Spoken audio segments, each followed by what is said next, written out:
सागर बूंद समाय के 5वें खंड में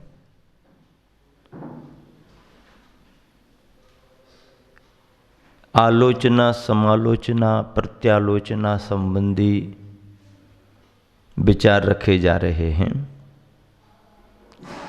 कल के दिन गुरुवर आचार्य श्री के बोध वाक्यों में आया था कि सज्जनों के मुख से कभी निष्ठुर, निंदक और निर्दयता परक वचन नहीं निकलते। सज्जन वही होते हैं जिनके मुख से हितमित और प्रिय वचन ही निकलते हैं। तीर्थंकर भगवंतों के जन्म के 10 अतिशयों में एक अतिशय हितमित प्रिय बाधित्व, हितमित और प्रियपना वचनों में ये जन्म का अतिशय है। मुनिराजों को भाषा समिति है, सत्य वचन बोलने का विधान है।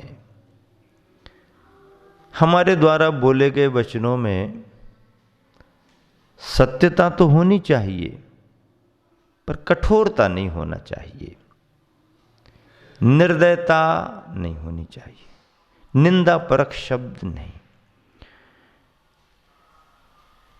सामान्य जनों को भी ये प्रेरणा दी जाती है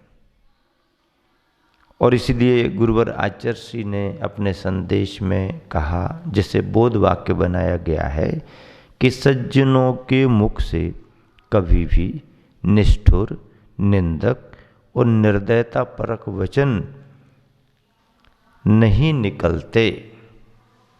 अगला बोध वाक्य है, दूसरों की आलोचना, दोषों का कथन करते समय जिनकी जिह्वा मौन हो जाती है। हाँ, वैसे बोलते रहते हैं, पर दूसरों की आलोचना, दूसरों के दोषों का कथन करते समय जिनकी जिह्वा मौन हो जाती है, वास्तव में वे ही महापुरुष होते हैं। वास्तव में वे ही महापुरुष हैं। महापुरुष की परिभाषा क्या बता दी? दोषों के कथन करने में मौन, दोष वादे च मौनम। कितनी बढ़िया बात कही। समाधि भावना में कितने अच्छे भाव हैं। दोष वादे च मौनम कहा है। जहां पर दोषों का कथन हो रहा हो, मौन रहना। अपने मुख से किसी के दोषों को कहना हमारा काम नहीं। हितमित और प्रिय वचन महापुरुषों की पहचान बतलाई। क्या बतलाई? दूसरों की आलोचना, दोषों का कथन करते समय जिनकी जिह्वा मौन हो जाती है, वास्तव में वे ही महापुरुष होते हैं। दोहा पृष्ठ के अंत में है, फूल बिछाकर पंथ में पर प्रतिबन अनुकूल। फूल बिछाकर पंथ में पर प्रतिबन अनुकूल, शूल बिछाकर भूल से मत बन तू प्रतिकूल। शूल बिछाकर भूल से मत बन तू प्रतिकूल। क्या बात है। प्रतिकूल मत बनो, शूलों को बिछाकर भूल से भी प्रतिकूल मत बनो। लेकिन फूल बिछाकर कहाँ? पंथ में, रास्ते में, मार्ग में। पर प्रति दूसरों के प्रति अनुकूल बनो। दूसरों के प्रति अनुकूल कैसे बनो? रास्ते में फूल बिछा करके, फूल बिछाकर पंथ में, पर प्रति दूसरों के प्रति बन अनुकूल। शूल बिछाकर भूल से मत बन तू प्रतिकूल। क्या बात है। एक जगह वाक्य लिखा था, आग लगाने वालों के जीवन में कभी वाग नहीं लगते। आग लगाने वालों के जीवन में कभी वाग, बाकर्त बगीचे नहीं लगते। जिसने किसी का जीवन उजाड़ा है उसके लिए घर और बस्तियां नहीं बसती, नहीं बनते। तुमने कभी किसी का घर संवारा होता, किसी को सहारा दिया होता,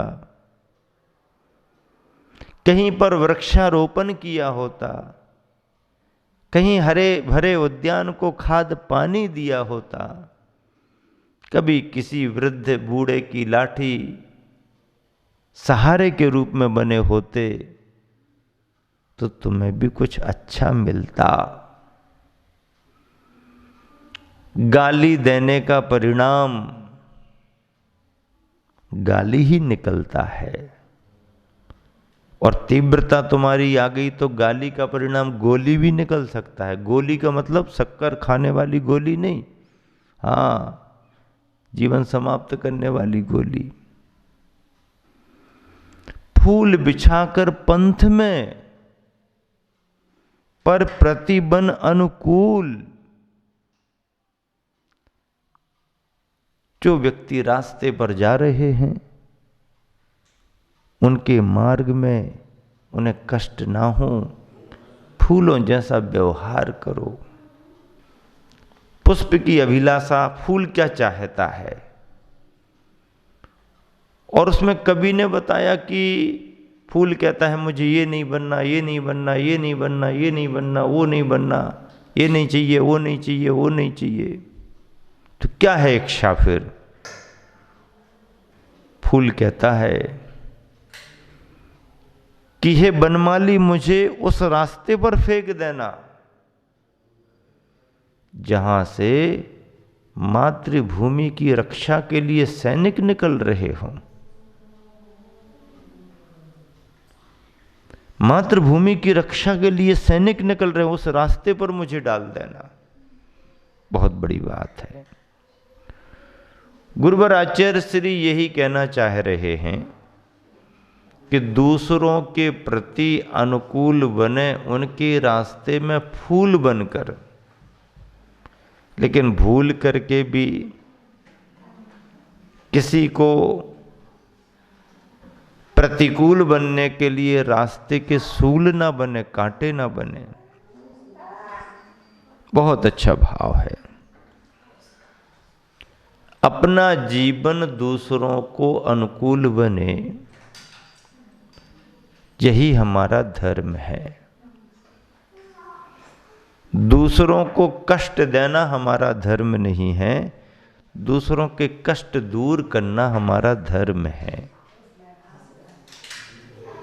दया का धर्म है, सेवा का धर्म है, सद्भावना का धर्म है, करुणा का धर्म है।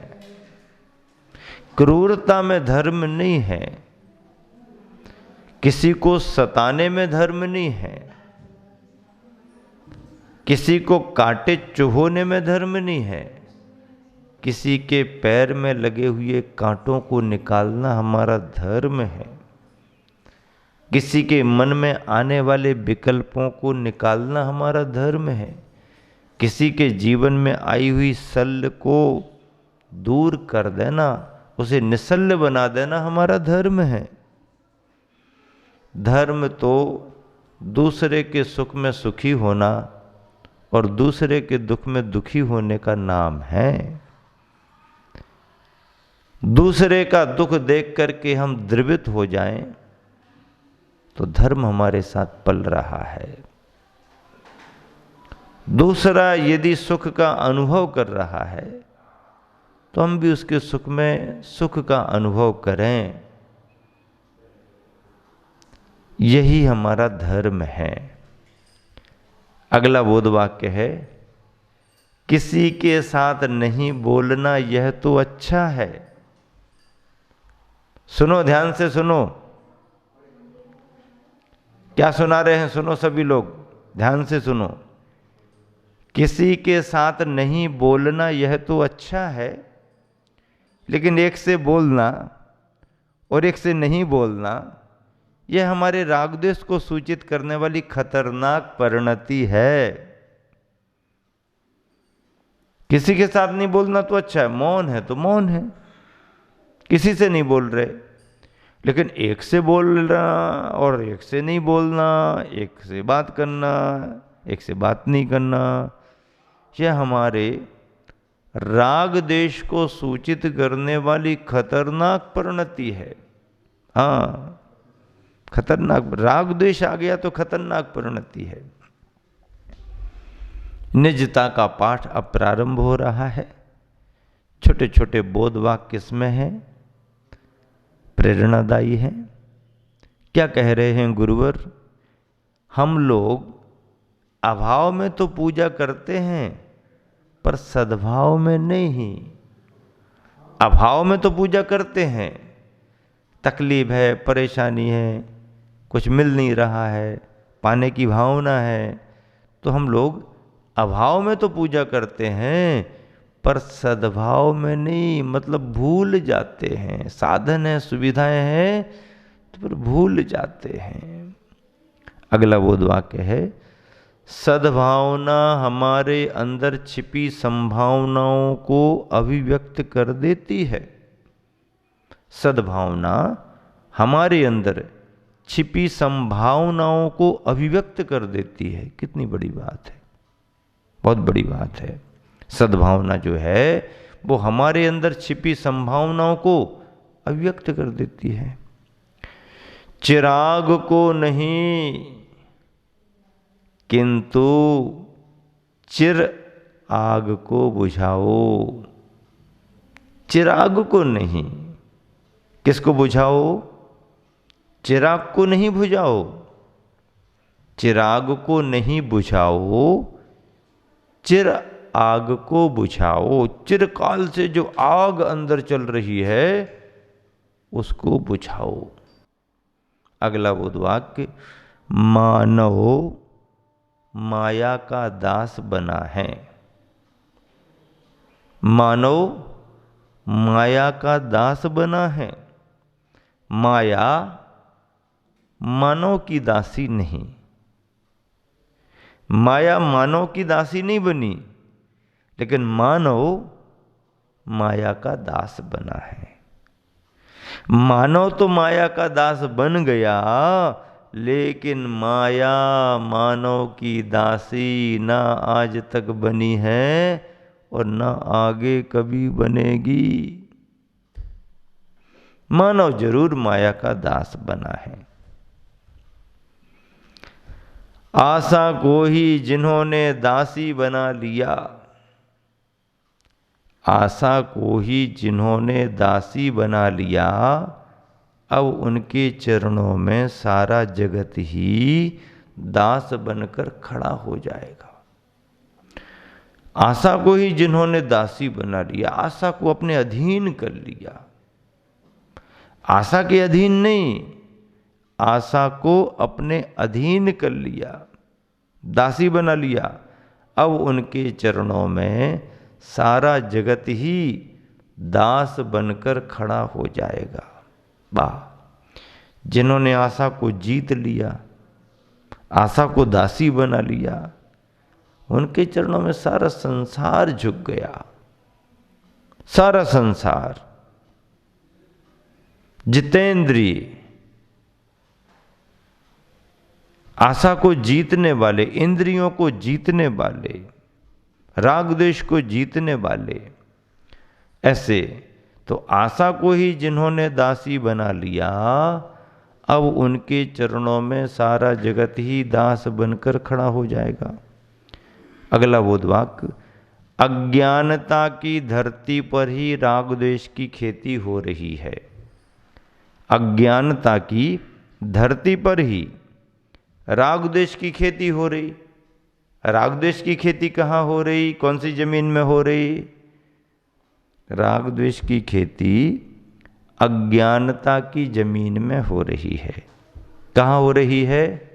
अज्ञानता की जमीन में, अज्ञानता की धरती पर राग द्वेष की खेती हो रही है। सामान्य जमीन में सामान्य बीजों की खेती होती है। किसान सामान्य बीजों की खेती करता है, लेकिन धरती अज्ञानता की हो तो खेती किसकी होगी? राग द्वेष की खेती होगी। तुलसीदास जी ने एक दोहा लिखा है, याद आ गया। तुलसी नरभव खेत है, मनुष्य के भव को खेत कहा।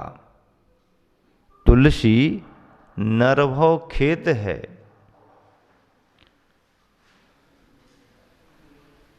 पाप पुण्य दो जान। पाप और पुण्य दो हो गए। किसान क्या बनेंगे? मन वचन काय किसान है। बीज क्या है? खेती क्या है? किसान कौन है? तुलसी नरभव खेत है, मन वच काय किसान। किसान कौन है? मन वचन और काय किसान हैं। मनुष्य के भव को खेत कहा, मन वचन और काय के लिए किसान कहा। पुण्य पाप दो बीज हैं। बीज क्या बन गए? पुण्य बन गया, पाप बन गया। पुण्य बन गया, पाप बन गया। पुण्य बन गया, पाप बन गया। पुण्य पाप दो बीज हैं, क्या बोना सो जान। आपको क्या बोना है आप जानो। पुण्य पाप के दो बीज हैं। मन वचन का एक किसान है। और मनुष्य की ये पर्याय, मनुष्य का ये भव, मनुष्य का ये जन्म खेत के समान है। खेत नहीं कहता है कि क्या बो, ये तो किसान के ऊपर है, उसको क्या बोना है। और किसान जो बोता है, फसल उसके अनुरूप ही आती है। नरभव को खेत कहा, मन वच काय किसान है। पुण्य पाप दोनों प्रकार के बीज हमारे पास हैं। क्या बोना सो जान। तुम्हारे लिए क्या बोना है, इसका विचार तुम्हें ही करना पड़ेगा, इसका ज्ञान तुम्हें ही करना पड़ेगा। संसार में ज्ञान के माध्यम से ही ज्ञान की फसल प्राप्त होती है, और अज्ञान के माध्यम से अज्ञान की फसल प्राप्त होती है। ज्ञानी और अज्ञानी दोनों की खेती जमीन के रूप में एक ही होती है, लेकिन बोए गए बीजों में फसल के रूप में अलग अलग होती है। महावीर भगवान।